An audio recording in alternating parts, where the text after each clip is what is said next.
Hey, what's up, everybody? Hope you're having a good day. I'm Jordan Dunlap. Welcome to another episode of History Through Hoops.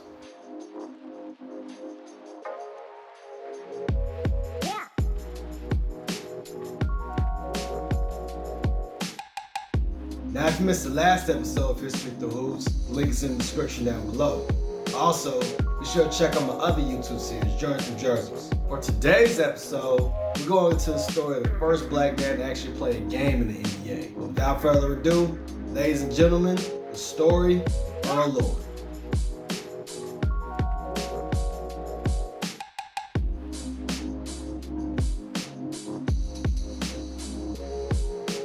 Earl Francis Lloyd was born on April 3rd, 1928 in Alexandria, Virginia. He attended the segregated Parker Gray High School, where he played basketball, baseball, and football.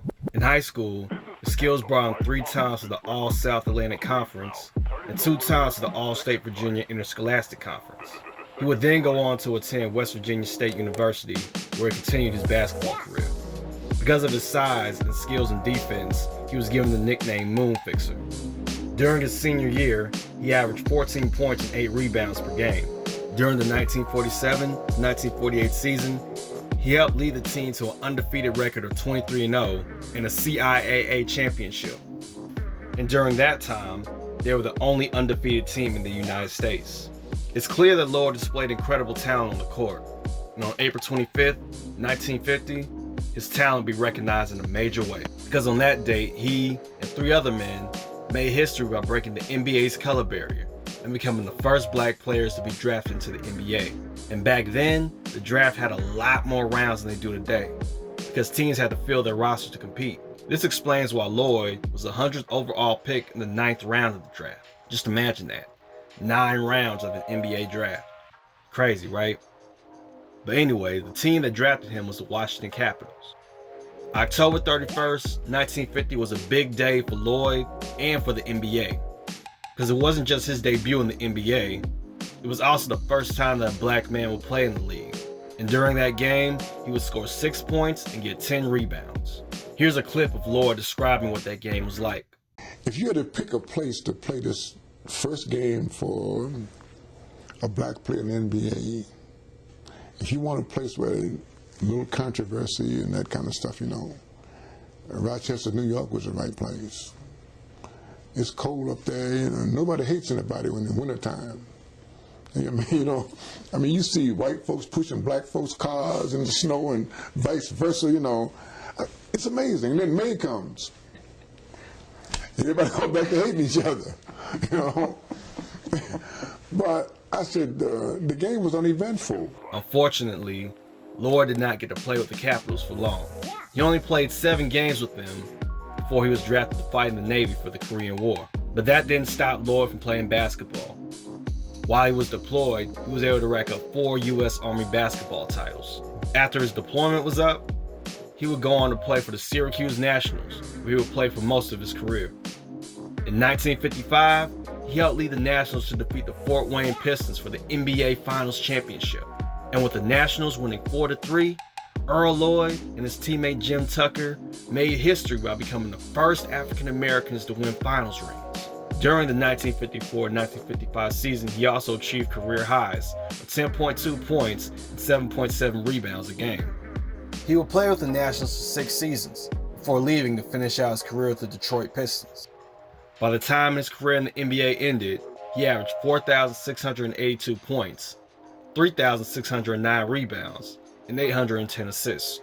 His accomplishments on the court, however, did not make him immune from racism. He was refused service many times and had to deal with fans heckling him. In one instance, in Indiana, a fan spit on him. Luckily, Lloyd was able to persevere in spite of it all. In 1968, he became the first black assistant coach in NBA history for the Detroit Pistons. He was promoted to head coach for the Pistons during the 1971 to 1972 season, but a bad start led to him being let go from that position. After his coaching career ended, Lloyd became a scout for the Pistons, which he did for 5 seasons. After all that was over, Lloyd ended up sticking around in Detroit to do some community work, For example, he ran programs that were aimed at teaching underprivileged kids about job skills, and he also worked as a job placement administrator for the Detroit public school system. Another thing he did in Detroit was serve as the community relations director for the Bing Group, which was a Detroit manufacturing company. Lloyd received several honors for his basketball career. In 2003, he received one of the highest honors of all, by being inducted into the Naismith Memorial Basketball Hall of Fame.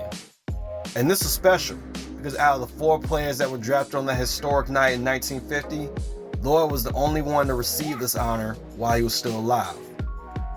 But to Lloyd, one of the biggest honors was having the basketball court at Alexandria High School being named after him in 2007. The high school that he wouldn't have been able to attend because of segregation back then. On February 26, 2015, Earl Lloyd passed away. Although his name isn't widely known, Lloyd helped open the door for African Americans to help make the NBA what it is today.